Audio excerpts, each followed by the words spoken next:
महात्मा गौतम बुद्ध को बौद्ध धर्म का संस्थापक कहा जाता है। उन्होंने वर्षों बोध गया के बोधि वृक्ष के नीचे बैठकर तपस्या की और इसके बाद उन्हें दिव्य ज्ञान की प्राप्ति हुई। बुद्ध ने अपने विचारों और उपदेशों से पूरे संसार को शांति और अहिंसा का मार्ग दिखाया। इसलिए कहा जाता है कि बुद्ध के विचार आपका जीवन बदल सकते हैं।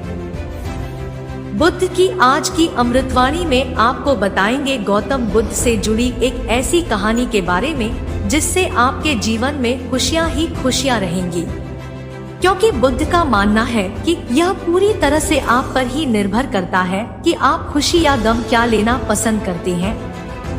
आप क्या लेना पसंद करेंगे, उदासी या मुस्कान? एक बार बुद्ध एक गांव से गुजर रहे थे, लेकिन उस गांव में लोगों के बीच गौतम बुद्ध को लेकर गलत धारणा थी, जिस कारण वो बुद्ध को अपना दुश्मन मानते थे।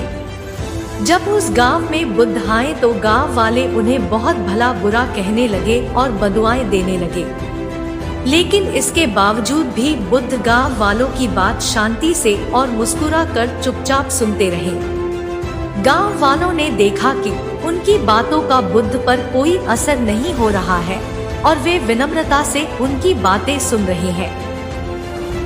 गांव वाले जब बोलते बोलते थक गए तो आखिर में बुद्ध ने कहा कि यदि आप सभी की बातें समाप्त हो गई हो तो मैं अब प्रस्थान करूं। बुद्ध की बात सुनकर गांव वाले हैरान रह गए, लेकिन उस भीड़ में एक व्यक्ति ने बुद्ध से कहा कि हमने तुम्हारी कोई प्रसन्नता नहीं की है, हम तुम्हें बदुआएं दे रहे हैं, क्या तुम्हें इससे कोई फर्क नहीं पड़ता? बुद्ध मुस्कुराते हुए बोले, जाओ, मैं आपकी गालियां या बदुओं को लेता ही नहीं। आपके द्वारा दी गई गालियों से भला मेरा क्या होगा?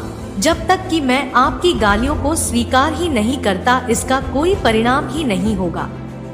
जानते हैं, कुछ दिन पहले एक व्यक्ति ने मुझे बहुत सारे उपहार दिए, लेकिन मैंने उसे लेने से मना कर दिया। जब मैं लूंगा ही नहीं तो कोई मुझे कैसे दे पाएगा? बुद्ध ने पूछा, बताइए, अगर मैंने उपहार नहीं लिया तो उपहार देने वाले व्यक्ति ने क्या किया होगा? भीड़ में से किसी ने कहा, व्यक्ति ने अपने उपहार को अपने पास रख लिया होगा। बुद्ध ने कहा, मुझे आप सब पर इसलिए दया आती है क्योंकि मैं आपकी इन गालियों को लेने में असमर्थ हूँ और आपकी ये गालियाँ आपके पास ही रह जाएगी। सीख। भगवान गौतम बुद्ध के जीवन से जुड़ी इस कहानी से यह सीख मिलती है कि हम अक्सर अपने दुखों का कारण दूसरों को समझते हैं, लेकिन असल में यह हम पर ही निर्भर करता है कि हम वास्तव में क्या लेना चाहते हैं, खुशी या गम, उदासी या मुस्कान। यकीन मानिए, ये छोटी सी कहानी जीवन में एक बड़ा बदलाव ला सकती है।